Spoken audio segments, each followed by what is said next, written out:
गुरु प्यारी सात संगत जी, सभी को प्यार भरी राधा स्वामी जी। आप सबके घर में बाबा जी की फ़ोटो तो होगी ही। बाबा जी की फ़ोटो में कितनी पावर है, यह हम आपको सुनाने जा रहे हैं कि बाबा जी अपने बच्चों के लिए क्या क्या करते हैं। दो सत्संगी परिवार थे। एक परिवार का बेटा था और दूसरे परिवार की बेटी थी। दोनों ही परिवार सेवादार थे, सत्संग घर में सेवा करते थे। वह ब्यास भी सेवा पर कई बार इकट्ठे जाते थे। वह दोनों परिवार अपने बच्चों के लिए रिश्ता देख रहे थे।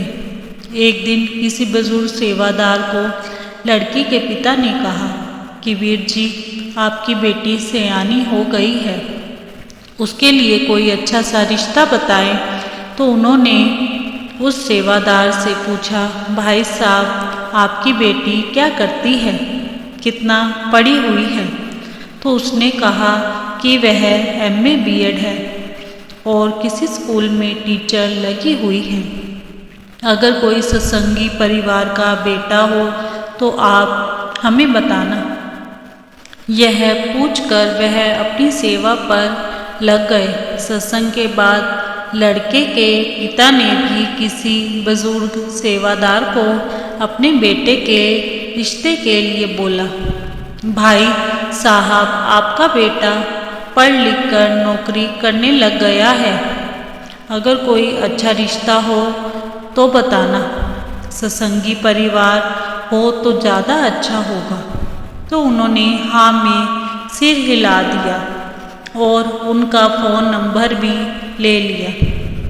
शाम को सत्संग घर में सारे बुजुर्ग दोस्त इकट्ठे होते हैं। उन बुजुर्ग दोस्तों ने एक दूसरे से बात की कि उस सेवादार का लड़का है, वह मुझे रिश्ते के लिए कह रही हैं। तो दूसरा बुजुर्ग सेवादार बोला, भाई, उस सेवादार की लड़की है, उसने भी मुझे रिश्ते के लिए बोला है।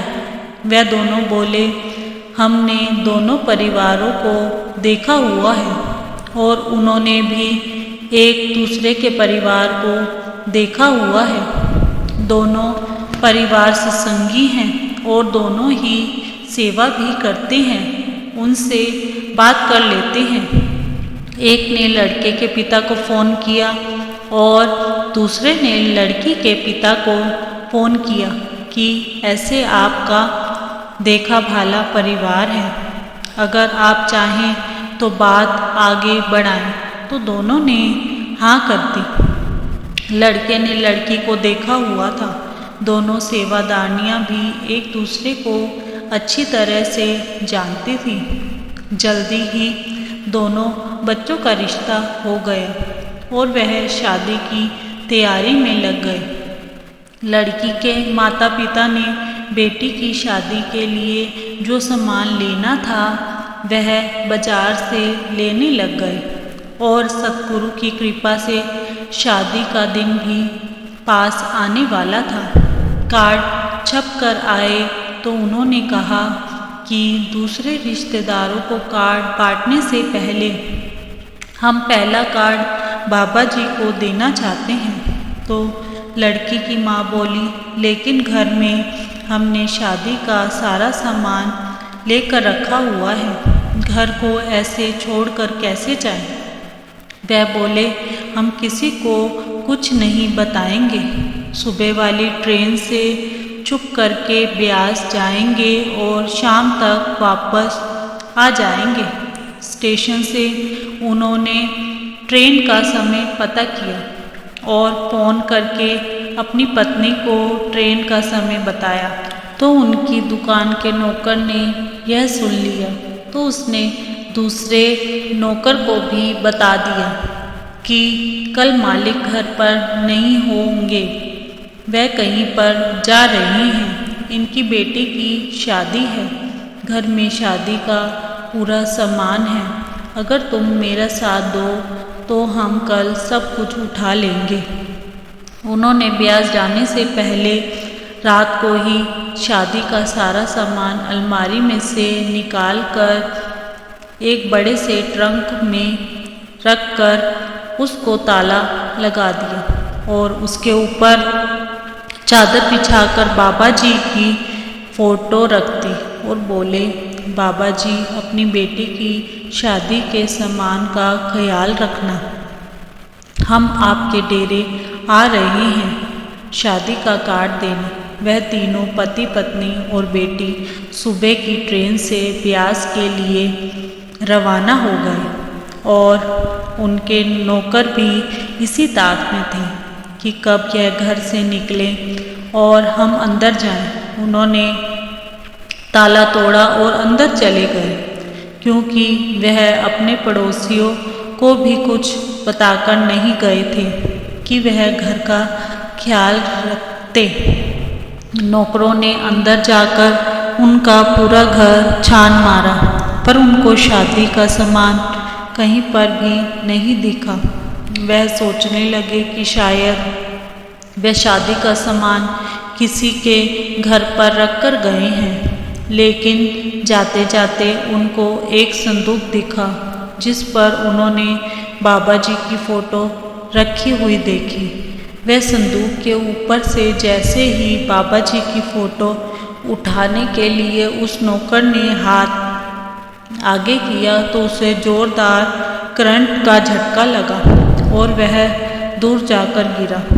वह बहुत हैरान हुआ कि यहाँ पर ना तो कोई बिजली की तार है और ना ही कोई बटन लगा है, तो मुझे करंट कैसे लगा।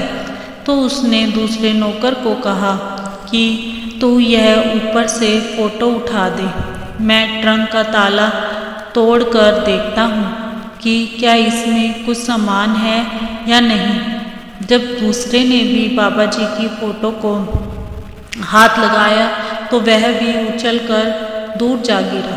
उसने कहा, भाई यहाँ से तो मुझे ज़बरदस्त करंट लगा है। पहले वाला भी बोला कि यहाँ पर करंट कैसे लग सकता है। तो दूसरे ने कहा, भाई यह इनके गुरु की ताकत है जिसने हमारे को हिला दिया।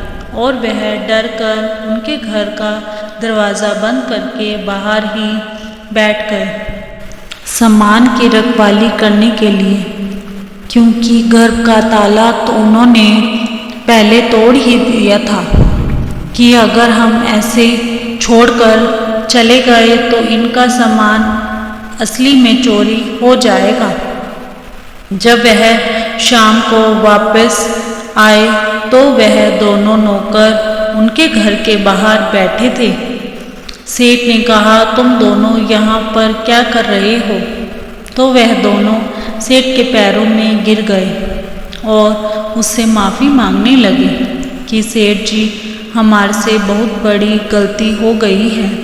हमने लालच करके शादी का सामान उठाना चाहा, लेकिन बाबा जी की फ़ोटो को हाथ लगाते ही हमें करंट लगा।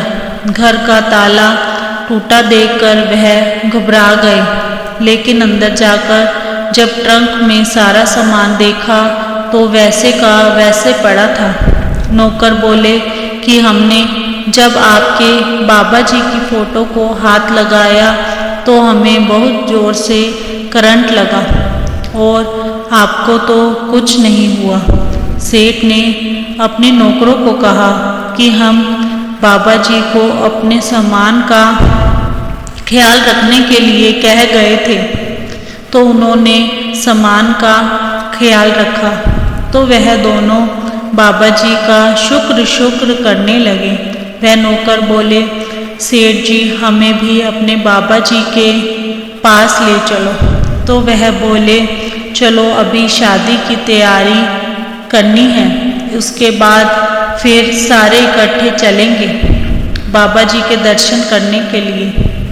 वह दोनों नौकर अब खुश थे कि सेठ जी ने हमारी इतनी बड़ी गलती को माफ़ कर दिया और शादी के बाद वह हमें भी बाबा जी के दर्शनों के लिए लेकर जाएंगे। इसी के साथ इजाज़त चाहते हैं। कल मिलेंगे एक नई साखी के साथ। तब तक के लिए राधा स्वामी।